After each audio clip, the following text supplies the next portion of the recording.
Good evening, everyone. Welcome to the April 25th, 2023 School Board of Manatee County meeting. And we're excited to get it going this evening.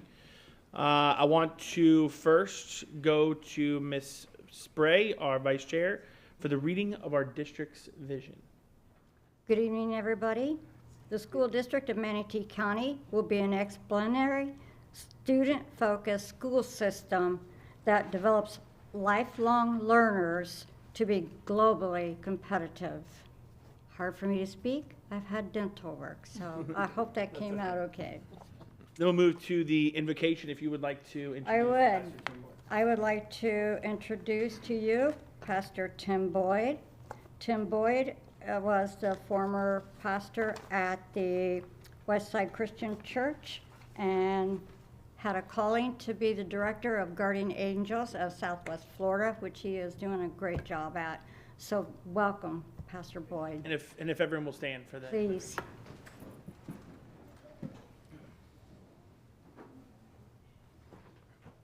Let's pray. Father God, we come to you with humble hearts, and we thank you that you care for us and love us, and you haven't left us to be here alone. Father, we pray for wisdom for all of our leaders, our elected leaders, our chosen leaders. Father, we pray that every decision they make might be the right one for the students of Manatee County, that even the hard decisions are ones that are glorifying to you.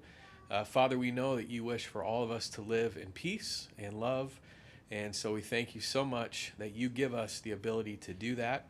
And so, Father, we lift up these people standing before me at this time, to be able to hold together what you have for them.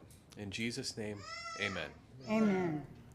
Please stand as we welcome in the color guard from Parish Community High School. They're escorted by Lieutenant Colonel Belford Wilson.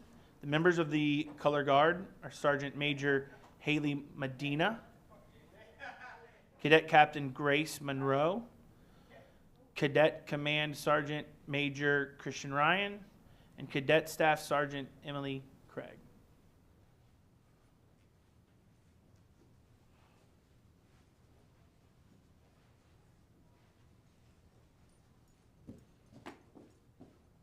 Colors. Oh.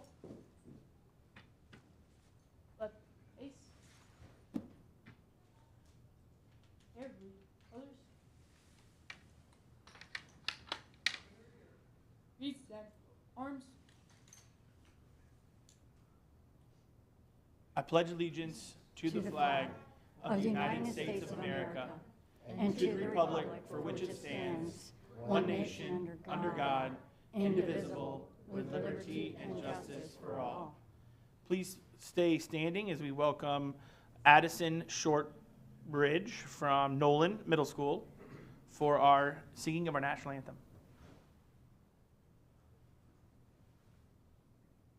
Oh, say, can you sing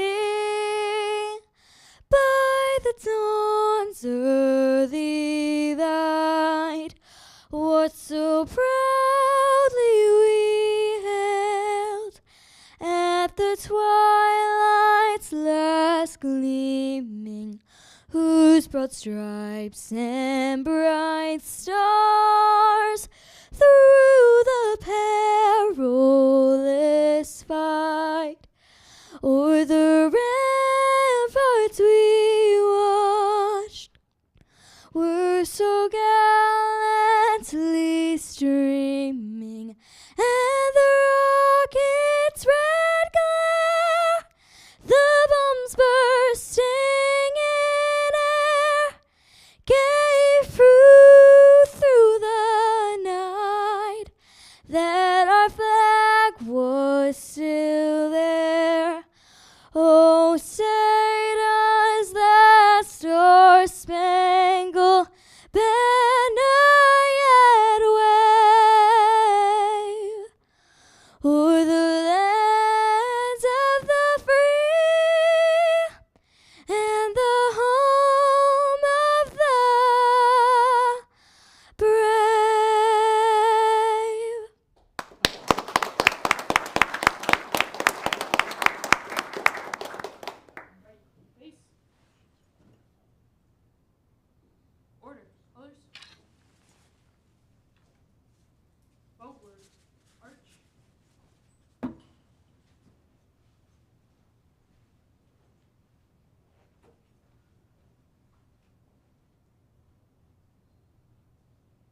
Thank you very much. You may be seated. Wonderful. That was good. Well, that's a good way to start off the meeting. Addison, fantastic. I know you'll be called up later, but wow, great job. Very good job. Yeah, you can give another hand. Absolutely. We're going to move to item 6. Information only was provided. Leaves for April 25th, 2023. Move to item number 7, approval of the agenda. So moved. I'll second. We have a motion and a second. Let me get into my Granicus. Discussions, no. And putting your vote there to approve the approval of the agenda. And that passes unanimously, 5-0. Moving on to item number 8, approval of the minutes. Superintendent Saunders. Yes, I recommend the approval of the minutes of the school board exempt shade meeting on April 11th, 2023, school board regular meeting April 11th, 2023, and the school board workshop April 12th, 2023. So moved. I'll second. We have a motion and a second on the floor. Please, any corrections or any conversation needed on that? Don't think so. So go ahead and cast your votes now. And the minutes are approved, 5-0. Bring up item number 9, student celebrations. Mr. Barber, we are under your guidance for the student celebrations. Bring up the color guard members and also Addison as we recognize him. Yeah, no problem.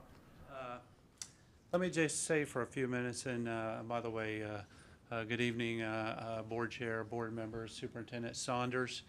I wanted to say a few words about Addison Shortridge. She is a 6th grader at Nolan Middle School, and we happened to be at Lecom Park about a month ago now when the Pittsburgh Pirates were playing the Baltimore Orioles, and it was Manatee Education Foundation Day.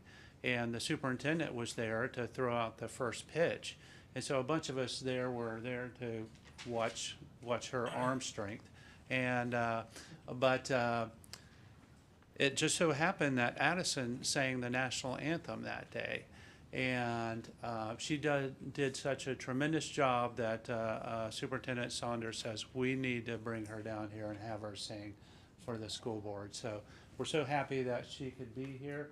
She's here with her family, her father Cale, and her mother Sarah, and her 2 brothers Noah and Jackson. So thank you for being here. Yes. And I want to bring Colonel Bell Wilson. He's the senior Army instructor at Parish Community High School. He's going to give us a brief overview of the accolades and accomplishments of our JROTC programs this year. As any of you know who've been exposed to our JROTC programs, we would match the programs in our county with any in the state, and he's going to give us, as I said, a brief overview, and I think you'll see that reflected in what he's going to show you. We did want to have some additional cadets join us tonight, but they're getting down towards the end of the year, and they all have end of the year activities and celebrations coming up. So I really appreciate the fact that he's going to speak to us tonight. So Colonel Wilson. Thank you. Okay. Good evening, members of the board, Superintendent. Thank you all for having us. I just want to say at first, this will be brief, very brief. I know you have a full agenda, and they always say leave before people ask you to go. So I'm going to keep this really quick. But I'm honored to highlight the achievements of all the programs. We are ambassadors of all 7 programs in this county, and they're strong. And I'm exceptionally honored to highlight these cadets that represent over 1,000 cadets in the county that are a member of those programs. And they've achieved great things. And I'm going to show you. I think the proof will be in the items I have to show you briefly. But the comment that they are the strongest, one of the strongest programs in the states, I think there's evidence to back that up, and I'd like to show you how your support and the support of parents and the support of our leadership at school, administrators and such, give us the power to help these cadets learn leadership skills. We're not a recruitment agency for the Army. We teach leadership and citizenship, and whether they go in or not, under influence of the positive experience they have is up to them. A large number do not, but they represent our programs and all the programs in your county very well. I don't know if you all can see you can see these charts. This chart kind of speaks for itself. When we talk about strongest in the state champions in Florida come from Manatee County. I think this slide most evidently expresses that very clearly. If you can look as recent as 2023, our most recent endeavors at the drill competitions, Raider competitions, you see us as a state championship. We produce state championship teams. I think the only one we didn't get a state championship was state rifle. We had a second place finish at the states with that, but we're there consistently all the time. And so I think you can take from this that the leaders of the JRTC programs in the county, Braden River, Lakewood Ranch, Palmetto, Bay Shore Southeast, Parish Community High School, we build teams that win, and we do that through your support. We appreciate that. So you'll notice all the programs in the district, and 90% of the champions come from Manatee County, so we're proud of that. Proud to represent you in that way. This is also quality indicators, I believe. JRTC is not a program. We're a program that attracts leaders, people that want leadership experience, and they're high performers in school, and I think these statistics indicate that. I think you could look at other quality indicators across the school, whether they be SAT scores or average GPAs. You'll find that JRTC cadets most often exceed the standard numbers in the state or across the country by a few points here and there, GPAs, SATs, ACTs, low discipline problems, high attendance rates. You'll find JRTC cadets lead the way. So this is just a great indication of their service in the school and outside the school. Community service is a big hallmark of the JRTC program. It typically matches the schools, all of our school strategic plans and our objectives for students, and JRTC leads a lot of community service opportunities all over the county. A little bit of our measures of success here. Army ROTC scholarships. Again, we have a lot of students when they get to the last year of their experience, they choose to go into the military. We have quite a few that go under enlistment. We have quite a few that choose ROTC scholarships. Haley Medina, for instance, has got a scholarship. She's going to the University of Tampa to become an Army officer, so we're very proud of her. In that regard, we have a number of scholars. We have about 4 scholarship winners in our school this year, and that's really rare to have that many. Honestly, I'm very proud of Parrish also because 14 out of 24 of our graduating seniors have chosen the military service option, and that's pretty rare also. So folks that are willing to serve is worth speaking about. But this speaks to itself, and the monetary equivalent of a 4-year scholarship is pretty substantial. So all of our schools have indicators for academy appointments, scholarship winners all over the country, so we're very proud of that. Motivating young people to be better citizens is the mission of JRTC, and this chart just basically in a very busy way speaks to all the co-curricular activities, and this is where the cadets get the most rich experiences when they work together. Our job is to coach, mentor, guide, and let them become self-directed. When they lead each other, then we're successful. And these are the endeavors, the co-curricular programs that they lead each other through. Raider Challenge, where they lead teams through grueling events. Leadership Academic Bowl, where they take teams through academic challenges that are equivalent to high-level testing, SAT, ACT, as a competitive interscholastic event. Air Rifle Marksmanship, Science, Technology, Engineering, STEM comps, drill competitions, Cadet Leadership Challenge, and we're starting to really investigate robotics and Cyber Patriots. So we're really exploring other opportunities that are becoming very popular to meet the challenges of our new environment. So very proud. This is where we make the most impact and where cadets lead cadets. And that's when you come see a cadet, take this as an invitation anytime. We would love to have you come out to our events, and we probably need to do a better job inviting you so you can really see what these cadets do. I think you'll be super impressed. Just a basic collage of what we are, what we do. Again, I just want to say thank you very much for giving us the opportunity to represent the schools here in Manatee County. You'd be proud of them all. They're a sharp group. We're a part of that group, and we're proud to be ambassadors for JRTC program. Thank you very much for your time and attention. Hope you have a wonderful evening. We're grateful to be here. Thank you so much. Thank you. I have a question. Any question yet? Colonel? So you said there are 1,000 cadets or so in the... Yes, sir. Each cadet, there's basically, our requirement for accreditation is to have at least 100 cadets per program or somewhere around 10% of the school population. So it's a little bit more than 1,000, about 1,200 cadets throughout Manatee County. Some of our bigger schools, Braden River, have over 200. Palmetto have over 200. Southeast has over 200, and the other schools have somewhere in the neighborhood of 120 to 140 cadets per school. So we typically add up to about 1,000, 1,100, just depends on the year.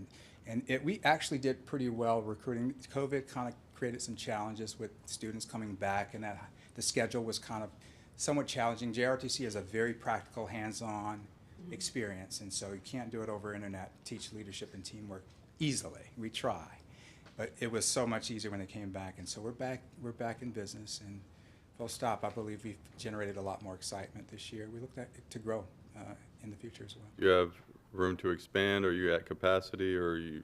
No, sir. Actually, our ability to accommodate expansion is, we typically try and expand the program as much as possible. And once we expand to a certain level, there are certain tiers where the Army decides, and if the school district supports it, to add instructor staff. So we can grow, to the extent that the real estate can handle us, so to speak. And then the Army will also provision with instructor staff, so we have a good ratio, student to teacher. So we're all trying to grow. I think ideally most programs are seeking to get to a 3-instructor platform, but it just depends on the population of the school. That kind of influences certainly. And I'm sorry, what was the term you just used? A 3 what vector? 3 to 1. I'm sorry, 3-instructor. All programs kind of ideally like to have 3 instructors, Okay. just to balance the curriculum. We all teach an accredited curriculum.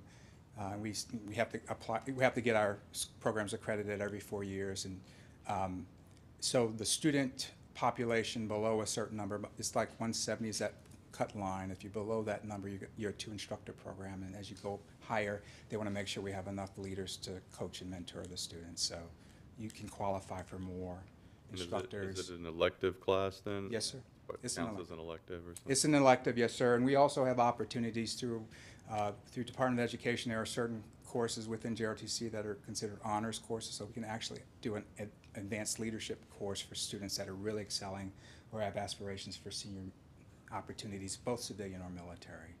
But it is an elective course, 100%, yes, sir. Okay, well, I'm a fan, so if you ever have any ideas about how the program could make things better, for lack of a better term, or, do something good for our students, whatever, you know how to get a hold of me. Yes, sir. So, okay, Grateful to you. thanks. Thank you very much. Thank you I very have much. one thing too. Yes, ma'am. I attended the ROTC ball. Oh, wow. Okay, I think this is the event, am I right? Yes, ma'am. It was wonderful. I didn't know if there are opportunities for the community to sponsor students for that, or if we could have more information about that I can share with the community. That would be just wonderful. There was a lot of pictures on here. There's a lot of events I didn't know that was going on, so yeah, I would love to see what you have going on. We can probably do we can improve in our ability to share that information with you. Most of the schools kind of work through local sponsorship. We seek affiliations with local veterans agencies like American Veterans or VFWs, or even the pizza place down the street. There are a lot of folks that reach out and want to help, and sometimes we love doing these. That was a coordinated event for all 7 programs. I know, it was really great. nice. It was Yes, great. ma'am. And so we are always seeking more opportunities to gain support from the community. So we just maybe need to get our word out a little bit more. But I appreciate the Be proud. I would say just be proud. That was great. Thank you. Thank you. Awesome. Thank you. Thank you very much. All right. Have a good evening. You too. Thank you. Moves us to item number 11, first part of public comments. So we do have 2 public comments signed up for this evening. First is Alexandra Smith, followed by David Casey Gray.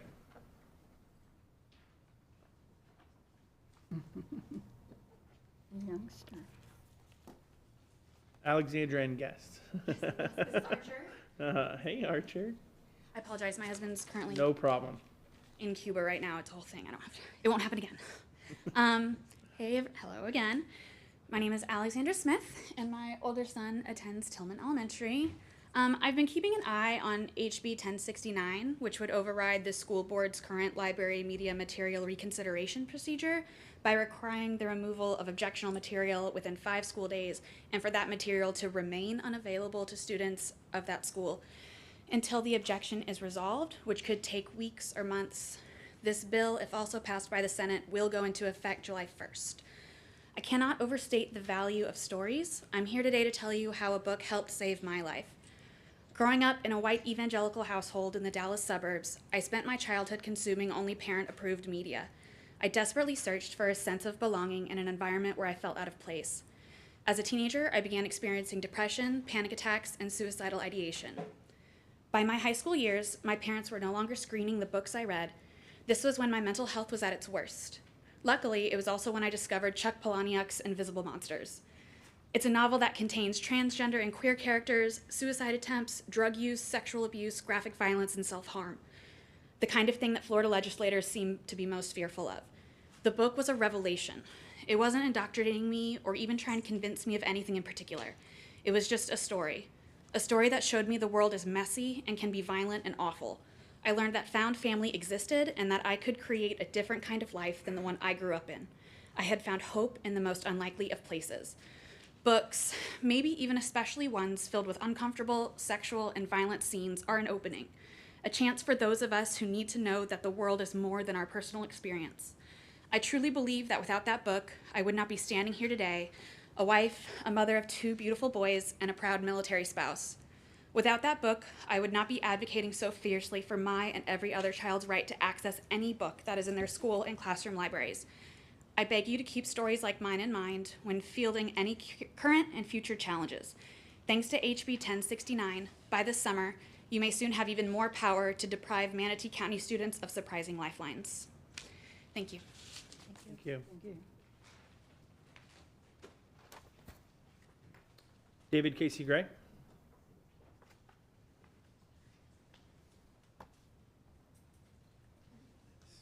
All right. How you doing? Good, how are you? All right. All right. Good evening. My name is David Casey Gray. I've worked for the school board for over 14 years, all of those years at Jesse P. Miller Elementary. I work in school food service as well as after-school care. I also teach TSA and robotics. I'm here tonight because there was a random allegation of possible misconduct for hugging children. The allegation was made on March 1st, and apparently there was no specific event in question because the cameras had to be ran back nearly a month to February 7th just to pull something remotely close to allegations. Per the statute, CPS was notified and said that the video does not even meet the criteria for investigation. Despite this fact that the professionals cleared me of misconduct, there was still a request made to terminate me based on violation of school board policies and due to the severity of the complaint. As far as I know, there's no policy on hugging, just on impropriety, of which none was found. Policy also states that to move forward with progressive discipline and to terminate, that punishment must fit with the severity of the offense, not the complaint. I hold honesty, integrity, and accountability in high regard, and I don't mind being held accountable for my actions, but I cannot be held accountable for the thoughts of others, especially when they may or may not have a personal agenda against me. Included in this list is something called factual allegations. When given the chance, I will prove that a lot of those facts are not so factual, as well as a lack of documentation for some of the events referred to. I requested an administrative hearing and was granted one. The date is still to be determined. This is when I will have my chance to truly defend myself and present evidence. Since I was granted this hearing, tonight is no longer a vote for my termination, but to suspend me without pay. Despite being placed on administrative leave nearly 2 months ago, I have yet to receive my full pay. I ask that you please do not cause my family any more financial burden by suspending me without pay, especially before I've had the chance to present the evidence and defend myself. I was not allowed to bring any evidence tonight, just allowed these 3 minutes. It appears that the consent section which my matter has been placed in tonight is something previously discussed and put together for a single vote. I honestly don't feel that I can compete with all the other items, and I humbly ask you, if it's possible, that my situation be removed from that separately for a separate vote. Thanks for your time and the opportunity to speak. God bless. That concludes public comment for this evening. Moving to item number 12, consent items. Superintendent Saunders. Yes, I recommend the approval of the consent agenda for April 25th, 2023. So moved.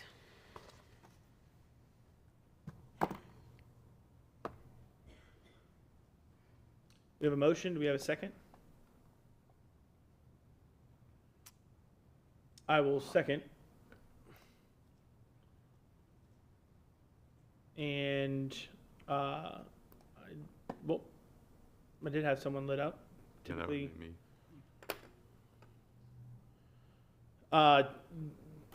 I can't click on you, but yeah, go ahead. So I would, whatever is legally possible to discuss about this situation, could you just give us whatever is legally possible? I mean, there's a human being standing in front of us, and his family apparently is not getting paid, and so, you know, I would just like to know a little bit more about the situation, so. Mr. Tatum, Mhm. I will say this procedurally, an administrative complaint was filed with allegations. Mhm. It was the employee's rights to request a hearing. Okay. He has done so. A hearing will be held pursuant to the union policies and their procedures, as well as Florida statute. He'll have his day. This is coming up before the board for a removal from paid to unpaid. Had he not requested a hearing, it would have been a straight-out termination. The next steps would be for the union representative and me to work out a date certain before binding arbitration. Okay. Once we have a decision from the arbitrator, it will come back before the board for a final vote. That's why there's no other discussion on this particular matter tonight. But he requested his day in court, he will get his day in court. And you discussed the procedure to determine whether it's a paid administrative leave or an unpaid administrative leave? At this point in time, following our practice and procedure for the past 2 months, he has been paid. When he's requested his hearing, it's now unpaid. If he prevails on the merits, he will be given any back pay. It would be very hard to collect for someone who would lose a case thereafter. Okay. So he was in a paid status? He was. And then the way our procedures or policies work, once someone requests a hearing, then we automatically put them into an unpaid status, or how is that determined? It's not automatic, it's based upon board vote as well. So it came up as an agenda item, with an administrative complaint pending. At this point in time, a request has been made to place him on unpaid status pending a resolution of that hearing, which will ultimately come back before the board in a final order. Okay, so what we're voting on tonight on this item is to put him in an unpaid status until such time as his administrative hearing comes up. Is that correct? That is correct. About how long would that, what approximate time frame? As quick as his union can get a date for me, I can go forward. Okay, are we talking, past experience would be weeks, months? I would say to you, depending on the union's obligations with the negotiations, it would be something that we could expedite on our end. I cannot tell you what Mr. Ramos' schedule will be, but he is a designated representative. In the past, we've had hearings that have been requested, and we've actually had gone before binding arbitration. And there's nothing that should delay this whatsoever on our end. And maybe I asked this question already, but what is the process to say, okay, we're now going to move this person from paid administrative leave to unpaid? Is it something, there's a disciplinary board that meets, there's a decision, or how is that determination made? Based on our board policy, the superintendent's delegated with certain authorities. Okay. Anything above her delegated authorities would come before the board. For this particular instance, the unpaid status would be a board decision, Okay. which with the recommendation of the superintendent, and which would be, again, in practice with our policy and procedures and past practices as well. Okay. All right, that's all I have. Thank you. Beth? I have a question, if I may. Yep. I couldn't click either. Based on the dialogue you just had,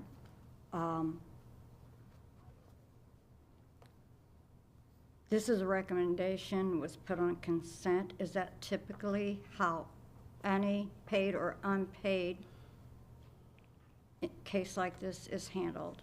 It would be on consent for a particular purpose, so we don't discuss the merits. That was the reason why it's on consent, because we would not want to go into the case, especially when this board would be reviewing a final order, making a final determination of fact. So this would be custom and practice as well. It can go on consent, it can go in either new business as well. It's preferable to be on consent for purposes of not opening up the door and deciding a case before the individuals had the right for representation of counsel and for us to present all evidence, which we have not at this point in time. We have solely the administrative complaint. We would go for a hearing on the merits with a final order coming back to you to vote up and down. So if it was on a consent item instead of a non-consent, it could be an item to vote paid or unpaid, or just, I want to understand the process as well. If this was item on a consent, it would come up for us to vote on. It would be a item to say paid or unpaid. Am I correct in assuming that? For consent purposes, it would be the superintendent's recommendation, which is consistent with our past practices. Anybody that would request a hearing would go on unpaid leave pending a resolution of the hearing. If they prevail on the merits, there'll be full back pay. If they do not prevail, we will not be trying to collect money that is already spent. I understand the merits of that. I'm asking in the You meant if you past. put it in new business. Yes. In the past, just let me, in the past, has any case been put on consent for the superintendent to make a recommendation of any that would be put on leave for paid or unpaid? I can answer yes. I've seen it. On consent, Yes, in consent. not on new business or anything. It's No. always been in consent. Correct. Because that's just the start of Because that's the thing I don't want. I don't want to, if that's been the way we've always done it, I don't want one case to be different from the other. That's my point, I guess. Sure we're consistent in how we handle these things. And my concern too is for the pay. It's almost like I just have a heart for that, I guess, but anyway, that's all I have to say. If anyone else has something to add to that. Ms. Foreman had her hand, then I'll come to you, Superintendent. Yeah, I just want to, this was not part of my board briefing. It was not discussed. And if it wasn't, I don't know if it was at the agenda since my briefing, but I regret that I did not have that conversation with the superintendent and get more details. I don't know if any of you did. But I too take it very seriously if we are affecting a livelihood, and also the fact that I believe some administration leaves, or where they were put on leave, that they were paid. So I just, for the reason I did not second the consent agenda, if we don't pull it for a separate vote, I will vote no. That's where I stand on it. Superintendent Saunders? Yes, I'm just going to try to clear up a little bit of conversation. I believe this is an HR item that I believe Mr. Titlebaum did let folks know that there was a person on there that if you wanted further inquiry about it, we were to seek Mr. Titlebaum, who was handling the case. This was an employee, and this is his due process, that through the disciplinary committee recommended his termination. He was put on leave pending an investigation, and then that was the recommendation of the committee. When he was notified of that action, he requested a hearing. His due process, because that item would have gone to the board for termination, but per his due process, he does get representation and it has the ability to go before the board to plead his case. The reason it is moved to non-paid status, that is the protocol that the district takes on cases such as this and the hearing. During the hearing, based on the outcome, will determine if his pay is reinstated, jobs reinstated, etc. The reason it is put on consent and not on new business for discussion is because this is not the formal setting to discuss the action of his termination. So, I believe some people did speak to Mr. Teitelbaum about this case. Ms. Foreman, I apologize if there was any miscommunication because it was on the HR packet, but if it is a case that comes like this, we put all the information beside those cases. Some are termination due to job abandonment, some are automatic, but if it's such as this, they'll need to go see legal counsel that has details of the case, for I don't have that in my briefing. So I apologize for any of that confusion. But that is why it's on consent, is because this is not the proper forum to discuss that situation.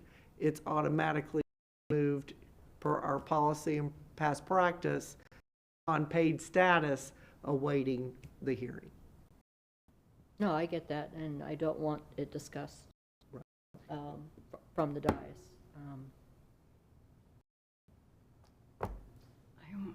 I have a question. Yes. So, Ms. Saunders, is it a recommendation of the board and then make a recommendation yourself, or you just take the recommendation of the board, whatever they say gets passed to us, or Of the committee? Of the committee, yeah. I do look at the committee. If I do not object to the information disclosed in the report or the recommendation, then I do move it forward to the board. Thank you. I don't feel comfortable with just voting on consent for this family's livelihood. I just don't feel good about that. I understand we'll have a meeting about all of this. I'm not going to get all the detail because I did have a meeting, but I'm just surprised that we have to do that. If that's our policy, maybe that's a policy we should be looking at in the future. I don't know, but I don't feel comfortable. I think that, and I'll go to Ms. Messenger, you had your hand up. I think that the reason, if an employee never asks for their day, quote unquote, day in court, the termination would have already happened and we would have already voted on that. That's where I don't understand the process is we are working through this process. If there was never any objection on a minute, I want my day in court, this would have been just a termination and we would have done it like we've done every single other one we've ever done on consent item. The employee is getting to get their day to defend themselves just like every other employee in the past has done, and we're not the legal counsel of the district. So I mean, to be honest with you, I don't know how legal feels with Mr. Dye, but I mean, this is that we're even discussing it, to me, is somewhat inappropriate from an HR standpoint. Messenger? I agree with everything you just said. And just to point out, we have 3 other terminations in front of us. Had he not requested this hearing, he'd be on that as well. That's why they're recommending no pay, because he would have been terminated. He is allowed to have that due process. And I support him having that due process, but concern about his family going forward, I agree with you on that. I also have concern if he goes through that due process and then he pay it back. How much harder would that be? I mean, beyond. So I would rather we follow the process we have, which is he would have been terminated. We're going to stop pay now. If he prevails, then we pay him back. It would be a lot harder for a family to try and pay that back if he were to fail. And I don't, I'm not discussing the merits of the case. I just want you to consider that point of view. We have 3 other terminations in front of us in the agenda. So again, I can't raise my hand. So again, just to educate myself, if he would not prevail at his administrative hearing and we continue to pay him up until his hearing and he lost, then he gets the money back. Is that how it works? Yeah. I don't think. Yes, Mr. Tatum, that is correct. Okay. All right.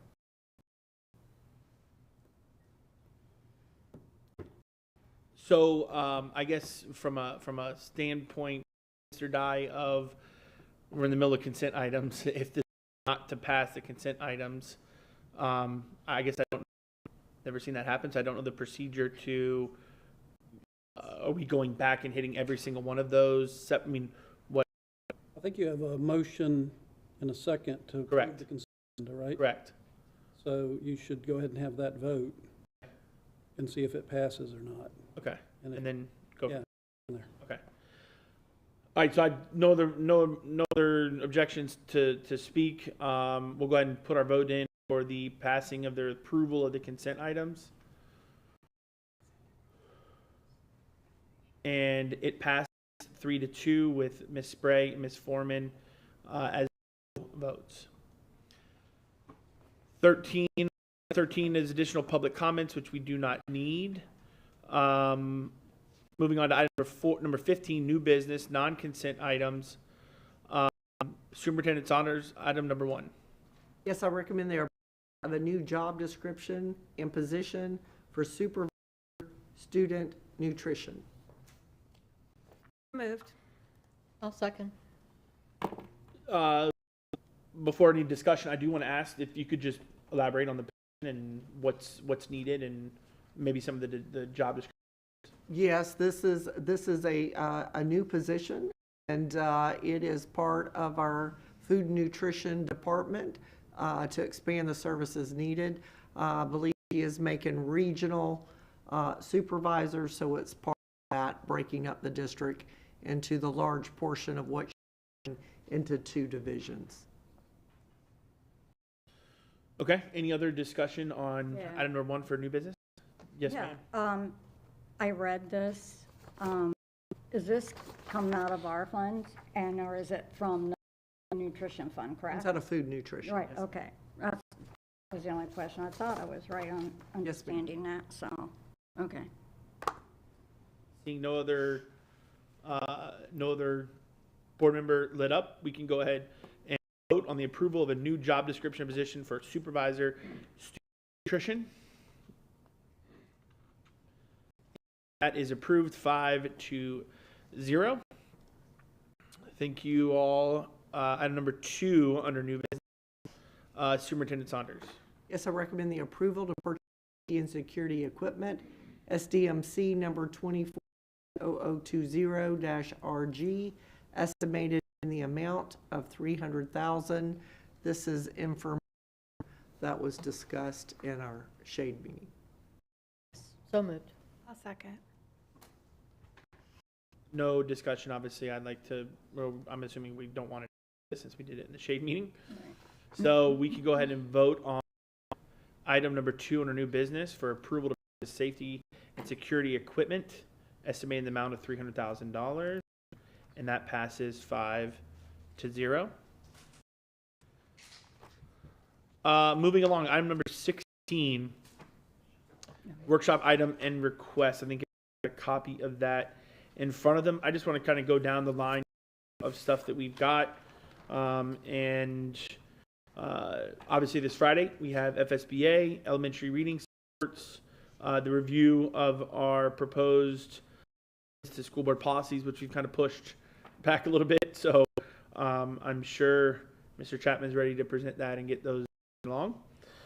Then we got May 10th is obviously just FSBA. At that point, that'll be our finalists. That'll be our for, I believe that's our first day of interviewing, correct? What? Yes. I thought so. May 26th, you got some MTC environmental report, some budget presentation as we start the budget staffing season, and also cybersecurity update as well in May. June, 5-year capital plan, student progression plan, code of conduct, and June 29th budget, more budget for the general fund as well. Let me just,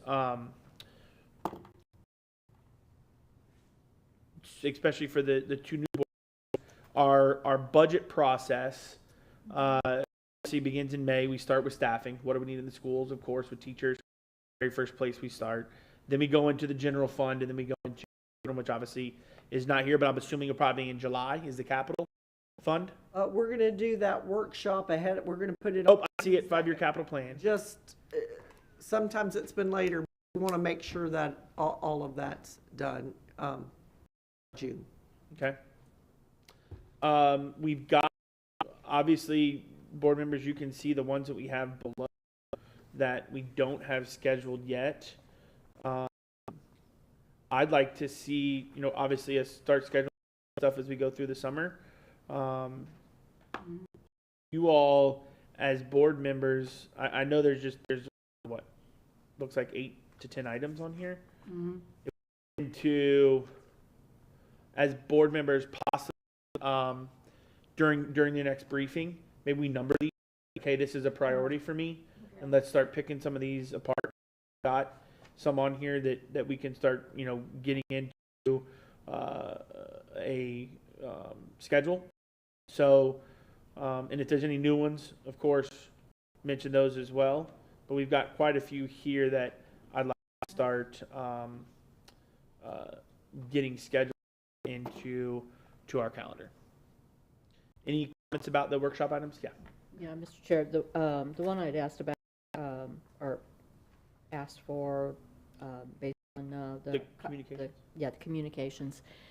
I'd like to see that done as soon as we possibly can.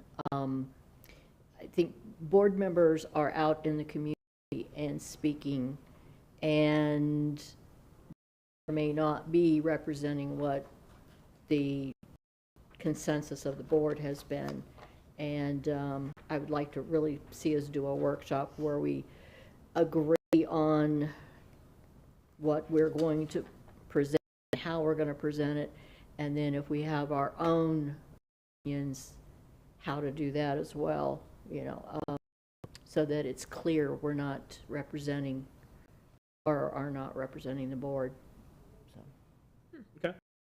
What topic was that on again, Ms. Foreman? Board communication. Communications down towards the Fourth bottom. from the bottom. Okay. Yeah, Miss Mester. I would like to know why all of them are last name for the third one, which is Kevin. It doesn't say Chapman, just says Kevin. I just want to know. Kevin. It doesn't say Chapman. You have to see who put Which that in Kevin? That's all. the My system. only comment. I did not type. Kevin. All I had was Yes, Frank. right to that line. Review these policies. Are they going to have any updates from the legislative?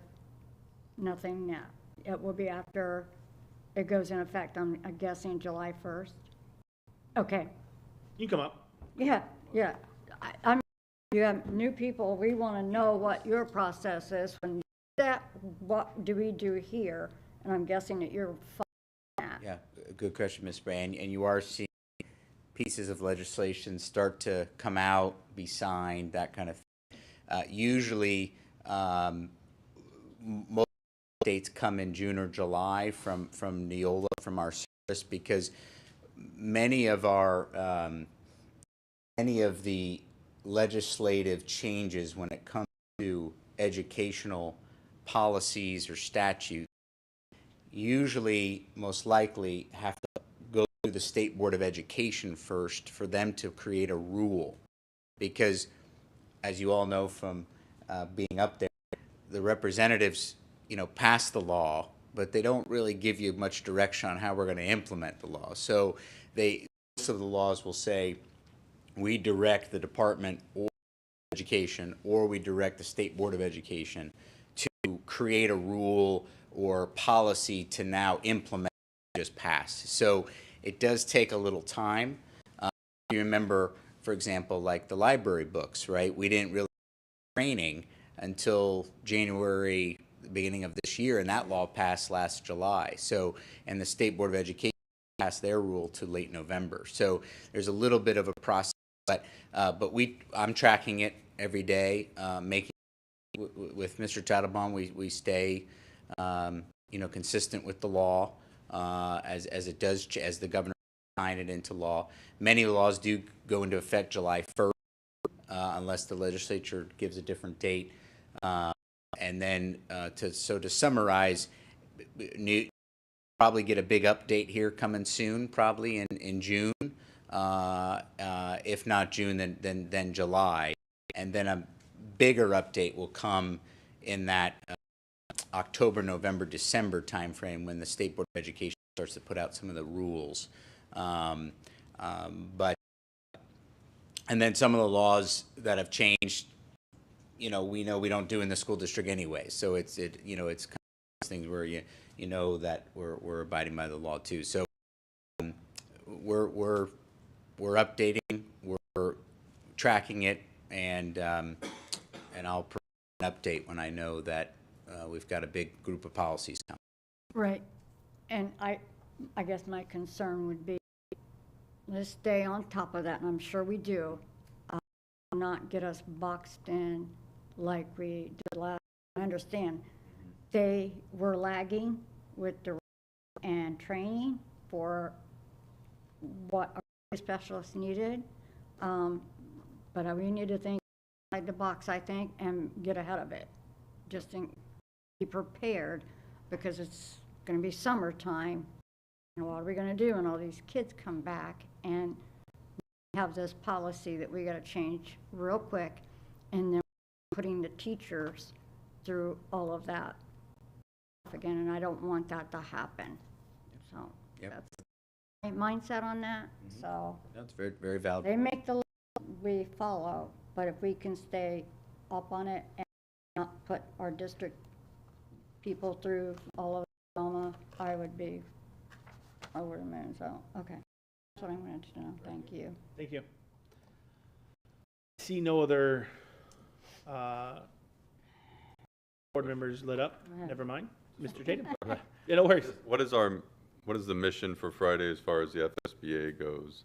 Are we supposed to watch? Are we supposed to come to that meeting with the people we would want to be finalists, right? Correct. Is there a particular number that we're shooting for? No.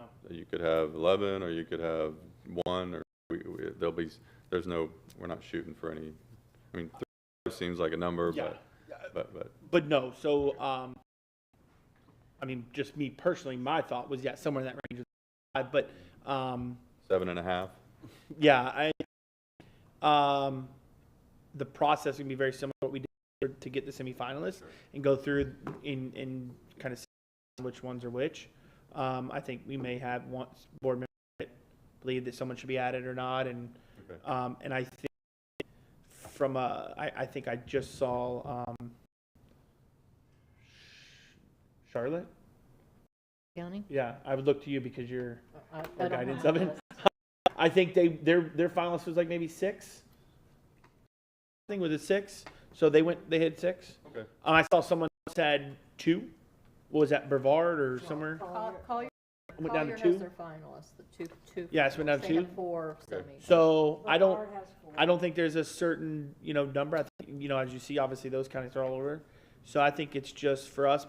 Yes, I would definitely aim that Friday.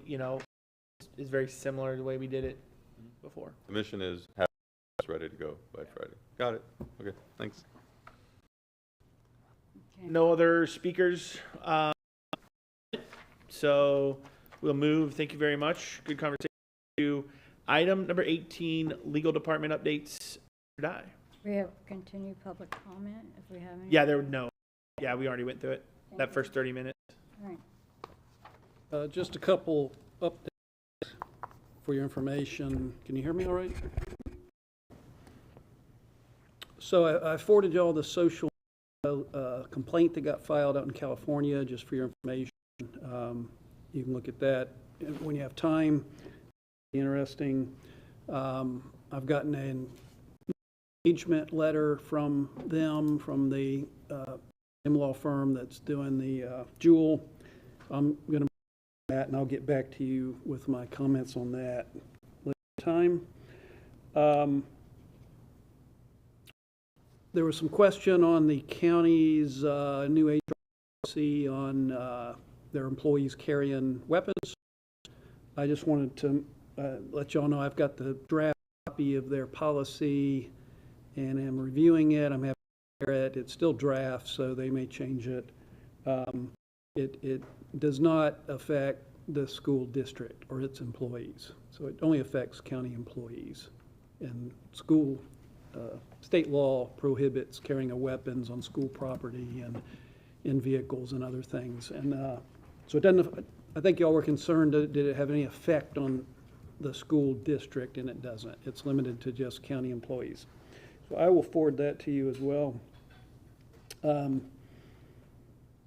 The other thing you'll see, the county is, there's a number of interlocal agreements that have been entered into over the years with the school district for joint use of facilities. A lot of, the school grounds being used by county for parks and rec and things like that. The county's in the process of going through and redoing those with a new format. So you will see some of those getting terminated, and if you wonder why that's what's going on, their intent is to enter into new agreements regarding those. So I just wanted to give you a heads up on that. So that's it. Thank you. Yep. Questions for legal update? I did read that social media, like 73 pages. Yeah. And I did. I was like, wow. So it was fascinating to read that, and it was very impactful. I'll say that. Yeah. I'm glad you shared that with us. I agree. Appreciate it. Thank you. Operations update. Mr. Wagner. Very good. Good evening, Chairman Choate, members of the board, superintendent. Just 3 items tonight. Number one, we just want to do a shout out to, we had about 150 business professionals come last week to participate in the chamber event to teach fourth graders. Project Teach, and they went into the fourth graders who attended that, number two,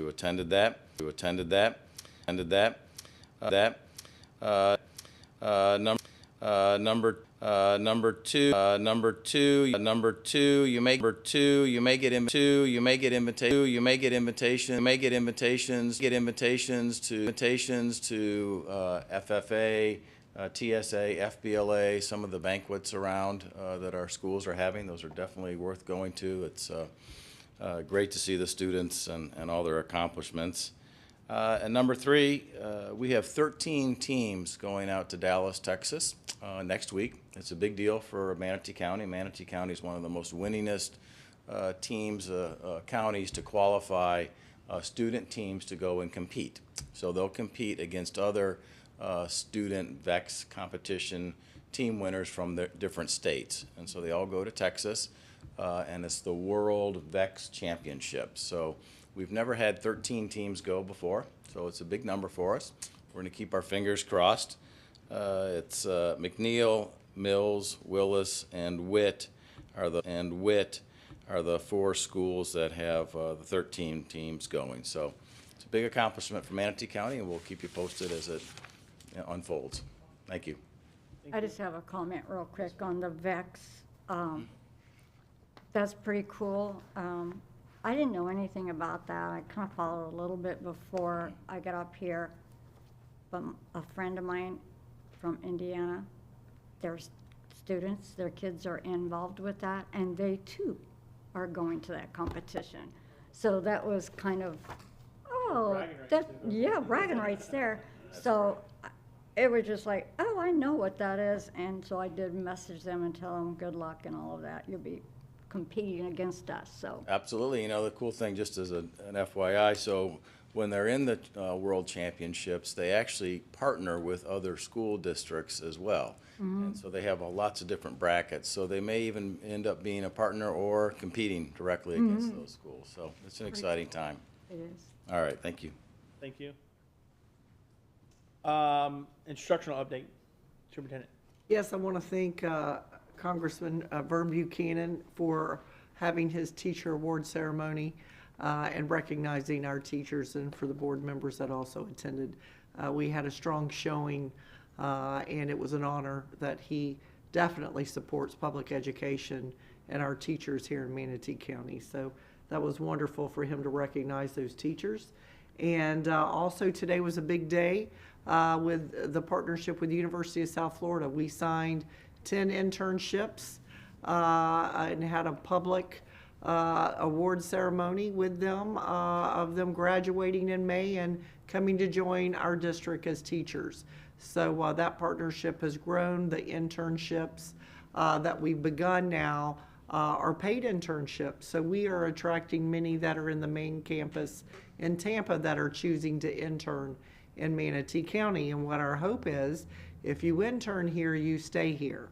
So once they're in a school, then they will choose to fill one of those vacant spots. So that was a wonderful ceremony today. And my superintendent comment, Ms. Foreman, did you get to see the play at Parish Community High School? No, I was out of town and. Spectacular.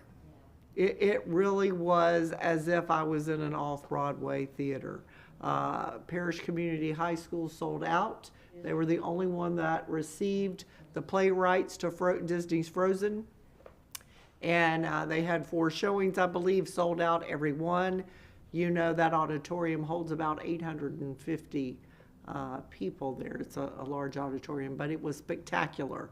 The orchestra, the theater, so it really was, it's just amazing talent that we have here. I thank them for inviting me, one of the parents of one of the actors that invited me to attend. So it was wonderful, and I was honored to be a part of that. We have our 37th annual Migrant Award Ceremony on April 28th at 6:30 at Parish Community High. And also next week we have our groundbreaking ceremony on May 4th at 9 a.m. in Myakka for the driving range for our partnership with the City of Bradenton and our Police Academy, Law Enforcement Academy at MTC. So hope to see you there. Thank you. Just real quick question about the USF program. How long have we been partnering with them? This really was established, the paid internship and that collaboration has just been a couple of years. It was after there was a president of the university that thought they were going to do away with the College of Education. And so after they repurposed and rethought that, we came up with that as a solution to grow and attract more people into the College of Education. And we came up with an MOU for how we're doing it. And I believe we're one of the only districts in that region that are offering the paid internship as we are doing so. So we're able to hire them as a paraprofessional, actually as a teacher assistant, because you have to have 60 hours. So we came up with a solution of how they can do what's needed to intern, but also work as an employee and begin their service in our district early. And hopefully once they graduate, receive their degree, then they're able to become a teacher. So once they sign on as an intern, we give them a contract right then and there. So we're hoping to keep as many interns and those entering the College of Education at USF as possible. Great, thank you. For move to item number 20, board comments. I've got Tatum, Foreman, Ms. Messenger, Ms. Spray, and myself. So Mr. Tatum, you are up first. Okay, so I wanted to talk about just safety real quick a little bit, and I'm sure all the high school seniors are watching this intently. What's Mr. Tatum going to say? But I'm hoping that through our teachers and principals and stuff, we can just get safety out there as we go into these end of the year celebrations, so to speak. I'm thinking back to my high school days, and just, you unfortunately read those stories every year about, senior Bob Smith was all set to go to his great college, and he was out on a boat, and he was drinking beer, and he fell off the boat, and then he didn't make it to college. So I would, they're probably not going to listen to me, but maybe you, superintendent, and other people that have touch with the students could just make that message clear that be safe, because the students trust a lot of their teachers, and if they hear it from them, let's just be safe so that none of those stories show up in our papers that any of our students are those people who had a great future ahead of them that unfortunately didn't get to have their future. The second thing I wanted to talk about real quick is the way that maybe all of us, I'm looking at my calendar in May, and we have all these graduations coming up, so how are we going to go about attending them to make sure that there's representation? Or maybe you've gone through this before, like should we go to, I don't know if I can get to all of them, or do we typically split them up, or how do we do that? No. Go to all of them. We go to, Go as many as you can. they're set up scheduling wise, so There's going to be some you can't attend because you've got something, but we try to get to all of them. So they don't overlap or anything. They're like back to back. So there's one, like I see two on one day. Are they at the same place at the same? Same place. Okay. Back to back. So just bring a cooler with some water and sunscreen and. I think we'll have some water. But you have to and wear stuff your like that. robe You the have to whole wear time. the robe, or the black robe out There in will the be heat no and the robe sun. anywhere, We'll have a venue there, those that are back to back, where we have some light refreshments and water and so forth if need Okay. be. Good. That's what I just wanted to kind of get straight.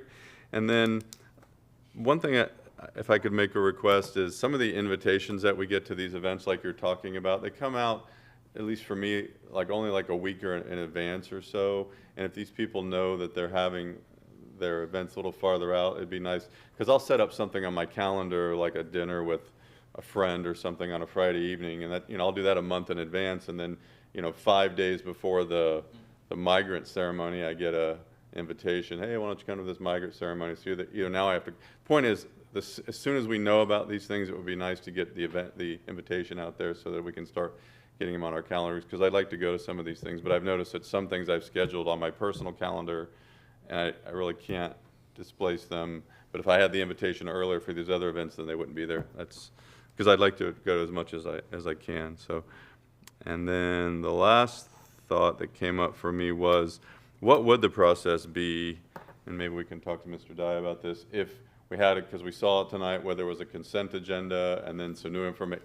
Basically what happened to me tonight is I was aware of that item on the consent agenda that we talked about, and then the gentleman involved comes up and provides more information, and okay, well, that's more information, and so now I had to think about it for a while. But what would the process be if we had a consent agenda where there was a motion made like that, but then, because it could have very well gone down, it went 3-2, it could have gone the other way. So how would you suggest that we proceed in situations like that if it came up again? Because it could have been kind of, would we have had to go through every consent agenda, like vote down the consent agenda and then go through every consent item one by one, or what would have transpired at that point? That's a good question. In this case, it's also complex because it's a kind of an HR thing. Right. But, if you use another example, nothing's better than to head it off at the pass. Right. And, with your board briefings and whatnot, and, maneuver to see if you can try to get something taken off the consent even before it gets put on. Or before we approve the agenda, right? Yeah. And then every board member has the ability to remove something from the consent agenda. And it goes into that little place on the agenda where you can further discuss it. In this case, if your consent agenda had not passed, then it would have been, somebody could have then made a motion to remove that one item, and then you could have voted on the rest of the consent agenda as a package. So, because this is an unusual situation, and I know I talked about this a couple of months ago, is what would happen if someone you know, let's say there's a consent agenda item for a contract and someone walks up during public comment and says, I have information that the contractor, you know, is corrupt and he's been getting a kickback or somebody, you know, and I'm like, I didn't know that until now, right then, you know, and this was a situation tonight where it's like, I had never heard from this man. I didn't know anything about him. I trust the process and I trust the people in it. I'm just wondering, you know, something like this could come up again where someone walks up and says, I don't think you should sign this contract because I know that the contractor is giving a kickback to the director of, you know, construction or something. And here's my email and here, and, oh, okay, well, gee, what do we do? So, Yeah, that's great. Great thoughts. Just a dialogue. I think that, so before, correct me if I'm wrong, but public comment was not before consent item with the last, I think you're correct. the last year with the last chair, correct? So what you're bringing up is a brand new topic, right? So it's never been, it's been since me being chair that I moved that public comment up to the front to allow people to make their public comment, and then if they've got to go and go somewhere, they've made their comment they don't have to sit for an hour and then make their comment. So you bring up a good thought. I would hope that, and obviously not the public is not all watching this, and if there's ever a complaint, but I would hope that if there was something like that egregious I would hope that we would know beforehand, like if they wrote us an email or something, and then we could pull it. But yeah, that's a great question. I mean, I don't. well, the procedure, I think what Mr. Dye said would be to vote the consent agenda down, and then someone make a motion to pull the item, put it in a non-consent, and then vote on that, and then make another motion to pass the new consent agenda with the item pulled, put in. Correct. Which is fine. And then discuss that. Just as long as we know what the procedure would be in the future, although Mrs. Messenger maybe believes that's not a good plan.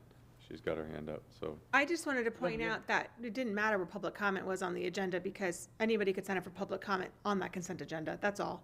With the placement of public comment, general public comment makes no difference to whether somebody could speak on public comment of the consent agenda. Like, they could have signed up for consent agenda. Right. So public comment could have been anywhere on the agenda, and it doesn't matter because they're in the past, people could just sign up, I want to speak on the consent agenda. They could have signed up for that. Correct. That's all I'm saying. Yeah. In the past, yes. Yes. So it could have happened in the past. It could, yeah. I I can give you instances where something like that I remember has people happened. commenting about a consent item. They were against it or for it or whatever. Not in the sense that that you're saying like, hey, I've got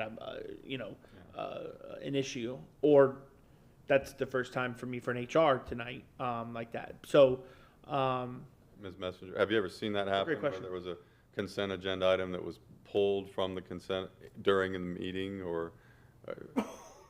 Yes. Yeah. I've done it. Is that the I've process? seen I've done it. I've seen Yeah, an I think employee you're do right. something similar. Uh-huh, I've seen companies come that either didn't get approved in the bid. right. Yes. Yeah. I guess I'm just, so, I mean, it could have been a little quagmire there. I like that word, quagmire. If we hadn't had a process and thought it through in advance. And when this comes up again, at least now we kind of know. Yeah. Yeah, vote, so it's, okay, the consent agenda is voted down, a motion to pull the item, put it in the non-consent agenda, vote that motion, approve it, and then go back and make another motion. So it's 3 motions, but at least we have a procedure. Yeah. Okay, Yeah. great. Just Good. one other point. If Go ahead. you were to bring back something that failed, that's not just a regular motion. That would then be a motion to reconsider. Motion to So that would have to be somebody that was on the prevailing side, willing to make that motion. Because that just, it's a different kind of motion is all I'm saying about Right. that. Like, if you voted it down, you can't then try to bring it back up. If you, or if you voted it up. Do you know what I'm saying? Like, whichever side prevailed is the one that can then bring it back. Correct. Yeah, so They whoever, would make a motion to reconsider the consent items with item number 4 pulled, is what you're saying. If that was the item that was in. You could have amended the motion in that way as well. okay. All right. That's all I had. Thank you for your time. Perfect. Yep, Thank you. Good Mm-hmm. stuff. Ms. Foreman? Okay. If this happens again, I hope we remember how to do it. So you got it all figured out, but I'm not sure It's recorded. we'll recall it. Mr. Dye's got it, you got it. So, okay. I wanted to mention the Migrant Awards Ceremony. This will be the 3rd time I've gone. And if you can at all, I mean, it is, to me, it's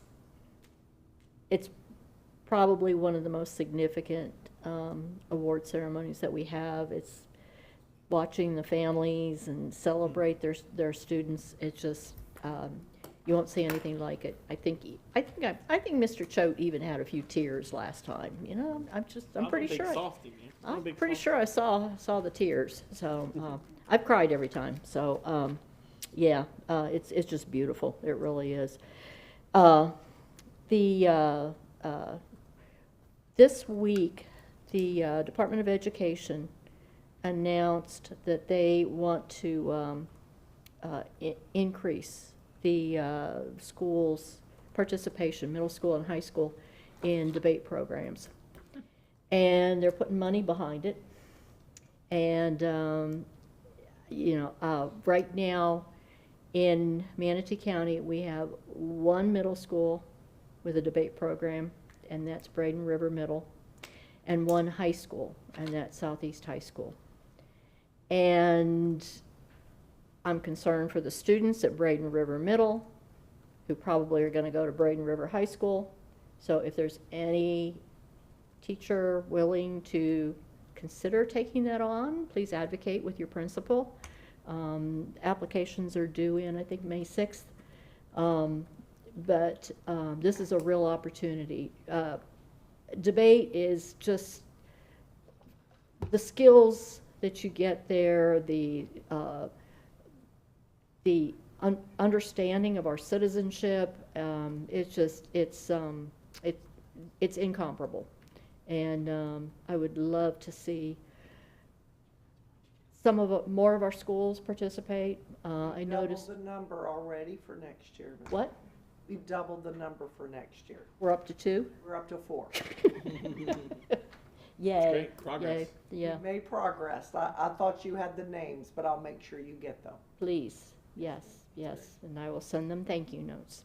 I noticed that one of our applicants bragged in his application that he got 100% of the schools under his domain to participate in debate. So, so I think we got to step up our actions. And as far as the schools that are going to do it, I want to be as supportive and assist any way that I can. And Miss Messenger was also a debater, so I'm sure she feels the same. Really? Yes. All right. Yeah. So, anyway, we're going to be Friday looking, selecting finalists.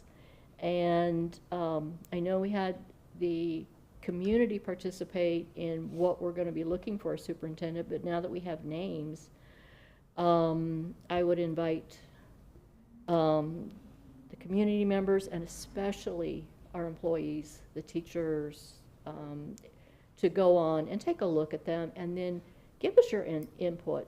And if you want to do it anonymously, I think we really need to think about that and how they can get their information to us or their opinions to us anonymously. But I think I think it would be very helpful if we know how they what their opinions and what they think. So anyway, and that's all I have for tonight, and I'm looking forward to Friday.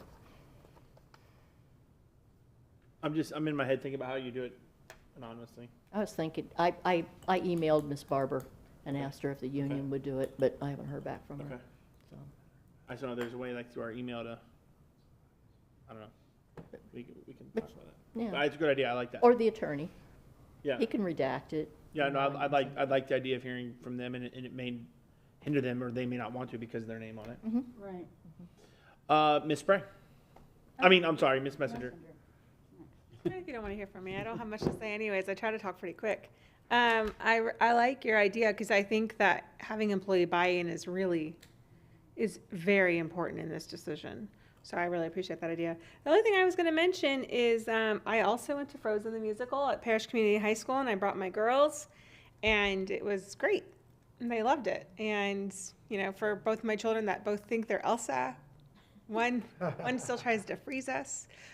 So it was just a really nice event. And they'd go, is she using her magic right now? You know, it was neat. It was very neat. And so it was just wonderful. And, you know, Mr. Champagne was here and he was there playing music. He was? So that was even, you know, that was really neat. We had teachers there also playing with the students. So it was a really neat experience. So that was it. I'm sorry I missed that. Olaf is a great character.